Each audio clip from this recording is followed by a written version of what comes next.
You join us in Madrid in Spain for the international launch of this, the all-new Citroen e-C4X. Now this is a really interesting car because in some ways it breaks completely new ground for Citroen, but in other ways it's an example of Citroen doing exactly what Citroen has done countless times before. Let me explain. The e-C4X breaks new ground because it's the first Citroen model that will only be offered, in the UK at least, as an all-electric car. Yep, that's right, none of those antiquated old internal combustion engines here. And in terms of it being the same old Citroen, we're talking in terms of design. It's fair to say that it's quirky, we think you'll agree, and that is a trait that goes way back to the very beginnings of the company.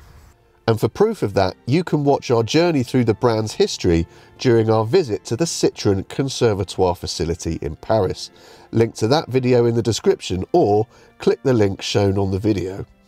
But what's also very Citroen-y about the design of the e-C4X is that it's a mashup of lots of different types of vehicle that results in something a bit unique. There's the compact dimensions of a family hatchback, the raised ride height and visual chunkiness of an SUV, the swoopy roofline of a coupe, and there's also a bit of saloon car in there. Now Citroen has got lots of form in doing exactly this sort of thing, most recently with the C5X, which has exactly the same greatest hit style design approach, it's just a bit bigger. But when you factor in the electric only status of the e-C4X, does smashing all these niches together make this car a niche too far? Well, visually, you'll make your own mind up about that. Predictably, the front end borrows heavily from the regular C4 SUV, while at the rear, there's more than a hint of Polestar 2 about it. Size-wise, the e-C4X is actually a little bigger than the regular C4 and pretty much bang on with the Polestar, although the Citroen won't be a rival to the Polestar on price, with about 10 grand separating them. Whatever your view on the aesthetics of the car, anyone who buys one is going to want it to be practical enough for family use, and on that score the news is a bit mixed. There is no shortage of space, it's fair to say, with 510 litres of the stuff provided, which compares very well with the 380 litres you get in the regular C4 SUV. But the problem is that that space isn't as easy to access. First of all, the opening is quite narrow, and because the rear window doesn't lift with the tailgate as it would in a hatchback, then the opening is also very shallow. There is space underneath the boot floor to stash away your charging cables out of sight, and the rear seats fold down in a 60-40 split. However, because the e-C4X doesn't come with the same movable boot floor that you get in the C4 SUV, you're left with a large step in the load floor and a large load lip to contend with. You don't have slidey rear seats like you do in some rivals, but you do get absolutely loads of legroom. Headroom isn't quite so generous, however. I am 6'1", and as you can see, what little is left of my hair is rubbing on the headlining. And if you scoot over to the middle seat, not only will you be sitting with your feet either side of this tunnel, but you'll also find your head rubbing against this plastic light unit, which isn't very comfortable. Up front, you'll recognise plenty in common with the regular C4 because it's, well, pretty much identical. You've got a digital instrument screen set deep into the dashboard in front of you and a central touchscreen that has all the functionality you'd expect in this day and age and is reasonably easy to find your way around. You do have physical controls for the aircon, but only for temperature and fan speed. So if you want to do anything else, such as change the direction of the airflow, you have to delve into the distracting touchscreen menus. Naughty Citroen. Quality-wise, it's pretty much identical to the regular C4, which is to say that while there are some interesting flourishes, like these door inserts and a bit of glossy black panelling, the majority of it feels just a little bit drab and unpolished, so it's not the classiest feeling car of its type.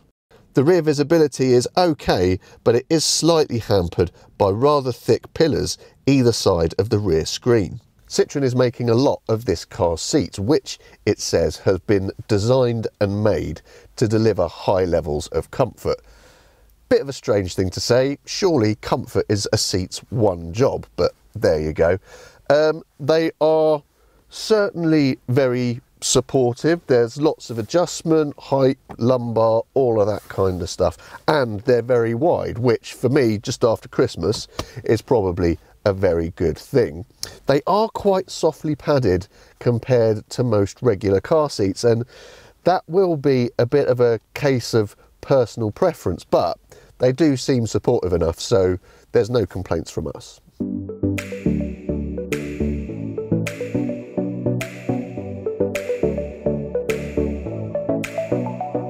Now, surprise, surprise, the drivetrain in this car is exactly the same one as you'll find in the electric C4 SUV, along with pretty much every other battery electric vehicle made by parent company Stellantis. So the Peugeot E208 and E2008, the Vauxhall Corsa E and Mocha E, the DS3 E-Tense, yada yada yada. And its installation here is as familiar as you'd expect, which is to say, it's perfectly pleasant. The electric motor has 134 brake horsepower, which isn't a huge amount by electric car standards, and it doesn't deliver that blistering, all-at-once, off-the-mark performance that some electric cars do, instead preferring to unfurl its acceleration in a more steady and gradual manner. That said, it's still punchy and responsive in pretty much every situation, so you always feel like you'll have enough get up and go when you need it. You'll also enjoy the pleasantly unbroken nature of the power delivery. It just keeps on pulling without any pesky gear changes to get in the way. And because it's electric, your progress is also pleasantly quiet. Although the absence of any engine noise does mean that you can hear the suspension clonking away underneath you as it deals with lumps and bumps. And talking of suspension, that's another thing that Citroen takes great pride in. The brand has been famed in the past for producing cars with a pillowy soft ride, and in the modern era the firm has tried to recapture those days with something called the Advanced Comfort Suspension, which comes fitted to all e-C4Xs as standard. It uses conventional springs and dampers like most other cars, but it teams them with hydraulic bump stops to further isolate you from the effects of ripples and ruts in the road. And combined with the soft suspension setup, it's really effective because this car rides absolutely beautifully, particularly at low speeds. And combined with the effortless performance and whisper quiet characteristics of the all-electric drivetrain, it all works together really nicely.